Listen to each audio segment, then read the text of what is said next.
if we're talking about the aggressive behavior and being this at home or in the kindergarten with other kids, and maybe you could explain if this is also the dominance issue or something else. But quite often, especially if this is the child who, I'm a parent of a child who is aggressive towards other children, that's always requires a lot of actions from my side at school, somewhere, reactions, conversation with other parents. So how would you approach this topic in general and specific Well, it's situations? pretty tough when you're the parent of a young child and they're aggressive in any kind of setting and they hurt somebody, because there is a very high standard, obviously, on not hurting other people, and we can understand that because young children are much more vulnerable this way. So it is difficult, but if we step back and say, well, what is frustration? And well, frustration is an emotion. It's an emotion that tries to change things when things aren't going your way. You don't like the transition that someone said. You don't like the food. You don't like the direction. You want to do something else. You want to play. You want to win. You don't want to wait. Like, there's a million things that young children struggle with. They don't like all the futilities that they have to face. And yet that's part of life. And so once they get their own mind, in particular, it would be very natural for a child to say, no, I don't want that. I want this, or I don't want to wait, or I want to be first, or I didn't lose at checkers. I did win, or push someone over so they can win. Um, so frustration tries to change things and make it work for the child as they see it to be in their own eye, in their own vision.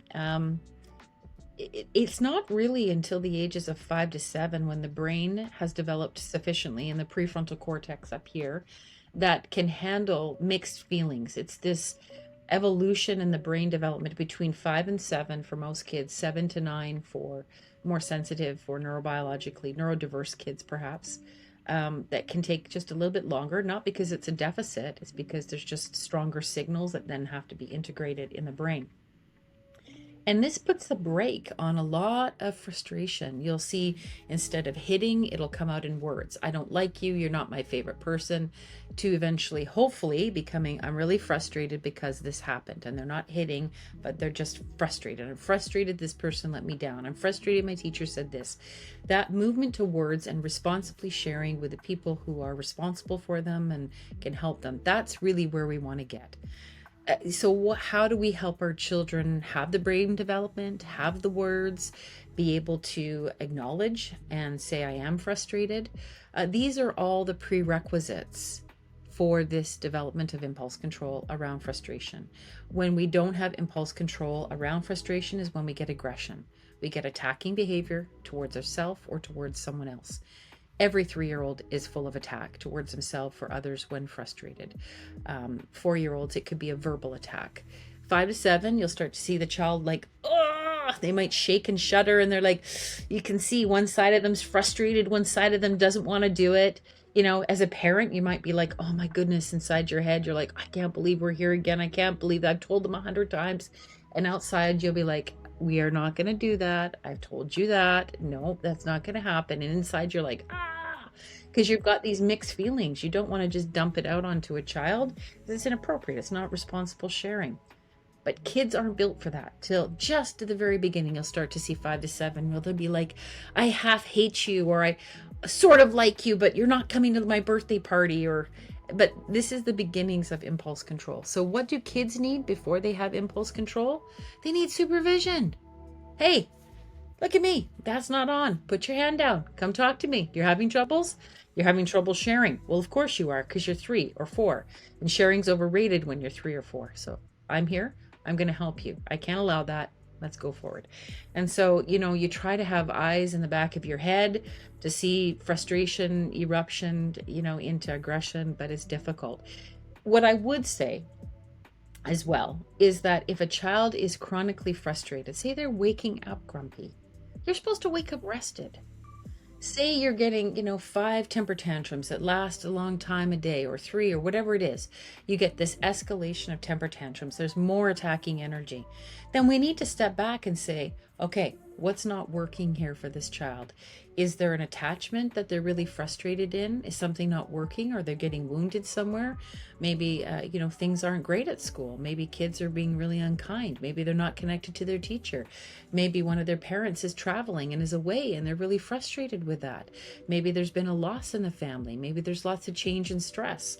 There can be lots of those things that are happening in their world that makes their needs getting met, especially around relationship, more difficult. So you'd see a child perhaps a little bit more stirred up with frustration and aggression.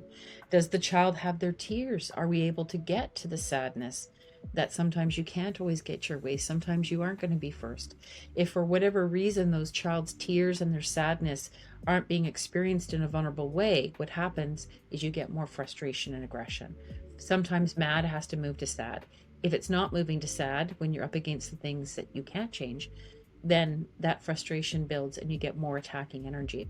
So when frustration gets really stuck and becomes more aggressive and attacking and it's more ongoing, we really need to step back and say, what is happening here?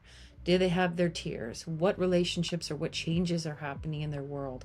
How can I help them with that? How can I play out frustration? I just created a new infographic on all the ways we can play out frustration and take that into play, building, constructing, demolishing, creating. All of these types of play actually are serving to release frustration, which can help us with our child to try to find some words and a more understanding around what isn't working for them. So we've got a lot we can do with frustration, but is it provocative? Oh, yes, it is. It's very provocative. While you were saying, I just remembered a couple of pieces from your book, and one was, by the way, I have it and just wanted to show in the video as well, and with the specific marks on the important topics. But one was the story. I think you met someone, and the person was over the dinner. At some point, the person was asking to you, like, "What do I do? My child just lied to me," and you were explaining that this is great. And why is this great? I would love you to explain to others why lying, for example, which is presumably bad behavior. Well, I don't like to be lied to, but developmentally, I will say it's a sign of something good.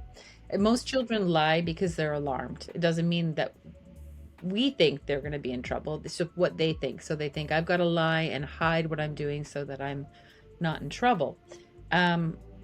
If you back up a little bit from that problematic behavior, which is based in their fear, is it actually represents the child's capacity to hold more than one thing at the time in their heads. It means there's been neurological development in the prefrontal cortex and they have mixed feelings. They know the truth and they know the lie, and you can see them. You can see it right in their eyes oftentimes.